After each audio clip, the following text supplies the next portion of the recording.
সপ্তম শ্রেণীর শিক্ষার্থীরা সবাই কেমন আছো? আশা করি সবাই ভালো আছো। তো এর আগের ভিডিওতে আমরা তোমাদের সপ্তম শ্রেণীর এমসিকিউ প্রশ্নগুলো এবং সেগুলোর উত্তর সহ ভিডিও দিয়েছিলাম, সেটি ছিল পার্ট 1। তো আমরা পার্ট 2 নিয়ে চলে এসেছি।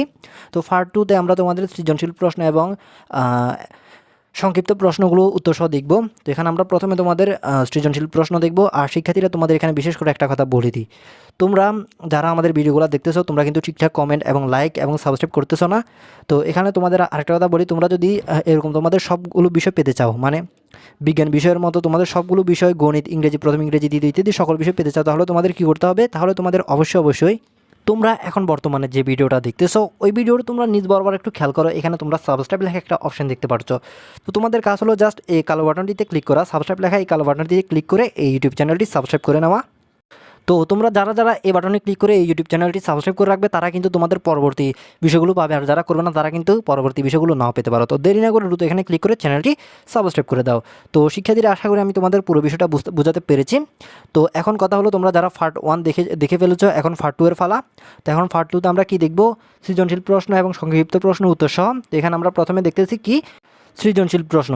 আর শিক্ষার্থীরা, তোমরা যারা পার্ট 1 এমসিকিউর উত্তরগুলো দেখো না, তারা এই ভিডিওর কমেন্টে, ফার্স্ট কমেন্টে তোমরা একটা লিঙ্ক দেখতে পাবে, সেখানে ক্লিক করে তোমরা পার্ট 1 দেখে নিতে পারবে। আশা করি বুঝতে পেরেছো। তো এখানে আমরা দেখতে পাচ্ছি সৃজনশীল প্রশ্নে রয়েছে 50 নম্বর। এখানে 1 নম্বর প্রশ্ন, বরকত হঠাৎ ঠান্ডায় আক্রান্ত হয়ে বারবার হাঁচি ও কাশি দিচ্ছিল। তার বাবা তাকে হাঁচি কাশির সময় রুমাল ব্যবহার করতে উপদেশ দিলেন। এখানে ক নাম্বার ক্ষণপথ কাকে বলে? তারপর অনুজীবকে, খ নাম্বার অনুজীবকে আদিজীব বলা হয় কেন ব্যাখ্যা করো। তারপর ঘ নাম্বার বরকতে রুমাল ব্যবহার করার পরামর্শ দেওয়ার কারণ কি। তারপর ঘ নাম্বার বরকত যে জীবাণু দ্বারা ঠান্ডায় আক্রান্ত হয়েছে সেটি ক্ষতিকর, পাশাপাশি উপকার করে বিশ্লেষণ করো। তো এটা হলো তোমাদের 1 নাম্বার সৃজনশীল প্রশ্ন, যেটাতে 10 নম্বর। এরপর 2 নাম্বার চিত্রে আমরা 2 নাম্বার প্রশ্নে পি এবং কিউ দুইটা চিত্র দেখতে পাচ্ছি। এখানে ক নাম্বার রক্ত কি। তারপর খ নাম্বার দেহের ত্বককে টিস্যু বলা হয় কেন ব্যাখ্যা করো। তারপর ঘ নাম্বার পি চিত্রের অস্থিটি সংকোচন প্রসারণ পেশির ভূমিকা ব্যাখ্যা করো। তারপর ঘ নাম্বার কিউ ও আর অঙ্গ দুটির পেশির বৈশিষ্ট্যের তুলনামূলক আলোচনা করো।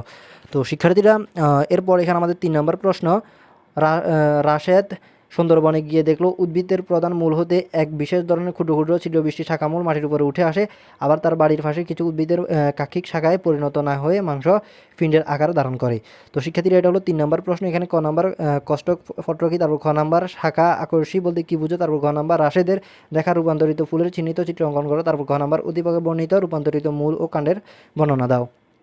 তো শিক্ষার্থীরা, এরপর এখানে আমাদের ঘ নাম্বার প্রশ্ন, গ নাম্বার প্রশ্ন আমরা চিত্র দেখতে পাচ্ছি। এখানে ক নাম্বার শ্বসন কি। তারপর খ নাম্বার পত্ররন্ধ্র কীভাবে শ্বসনে সাহায্য করে ব্যাখ্যা করো। তারপর ঘ নাম্বার ওয়াই ও জেডের মধ্যে কোনটি এক্সের উপাদান সরাসরি ব্যবহার করে ব্যাখ্যা করো। তারপর ওয়াই ও জেড জীবাণুটির শ্বসন প্রক্রিয়া তুলনামূলক বিশ্লেষণ করো। তো এটা হলো তোমাদের 4 নম্বর প্রশ্ন। এরপর এখানে তোমাদের 5 নম্বর প্রশ্ন, রক্ত আমাদের দেহের একটি অতি প্রয়োজনীয় উপাদান। শিরা দমনীয় কৈশিক জালিকার মাধ্যমে রক্ত সারা দেহে পরিবাহিত হয়। হৃৎপিণ্ডের প্রকোষ্ঠগুলোর সংকোচন ও প্রসারণের ফলে রক্ত সঞ্চালিত হয়। এখানে ক নাম্বার লালার এনজাইমের নাম কি। ক নাম্বার প্রশ্ন, লালার এনজাইমের নাম কি। তারপর খ নাম্বার শ্বেত রক্তকণিকাকে সৈনিকের সাথে তুলনা করা হয় কেন। তারপর ঘ নাম্বার রক্ত পরিবহনে উদ্দীপকের মাধ্যমগুলো কি ভূমিকা রাখে ব্যাখ্যা করো। তারপর ঘ নাম্বার উদ্দীপকের শেষ বাক্যটি যথাযথ বিশ্লেষণ করো। এরপর 10 নম্বর প্রশ্ন, হৃৎপিণ্ডকে ফার্ম মেশিনের সাথে তুলনা করা যায়। যখন হৃৎপিণ্ডের সংকোচন হয় তখন হৃৎপিণ্ড থেকে রক্ত ধমনী পথে বিভিন্ন অংশ সঞ্চালিত হয়। আবার যখন প্রসারণ ঘটে তখন দেহে বিভিন্ন অঙ্গ রক্ত থেকে শিরাপথে হৃৎপিণ্ডে ফিরে আসে। তো এখানে ক নাম্বার প্রশ্ন, বেজুলাম কি। তারপর ঘ নাম্বার পিত্তর বলতে কি বোঝায়। তারপর ঘ উদ্দীপকের প্রদত্ত রক্তনালী দুটির মধ্যে পার্থক্য করো। তারপর ঘ নাম্বার উদ্দীপকে অঙ্গটি সুস্থ রাখার জন্য আমাদের কেন সতর্কতা অবলম্বন করা প্রয়োজন বুঝিয়ে লেখো। তো এটা হলো তোমাদের 6 নাম্বার প্রশ্ন। এরপর আমরা একটু নিচে স্ক্রল করে তোমাদের 7 নাম্বার প্রশ্ন দেখতে পাচ্ছি। এখানে আমরা চিত্র দেখতে পাচ্ছি। এখানে ক নাম্বার বলা হচ্ছে পরমাণু কি। তারপর খ নাম্বার ও এবং ও এর মধ্যে পার্থক্য কী। তারপর ঘ নাম্বার দ্বিতীয় কক্ষপথে যে কটি ইলেকট্রন থাকবে তা বসিয়ে চিত্রটি আঁকো। তারপর ঘ নাম্বার তোমার আঁকা চিত্রটি সাপেক্ষে যুক্তি দাও।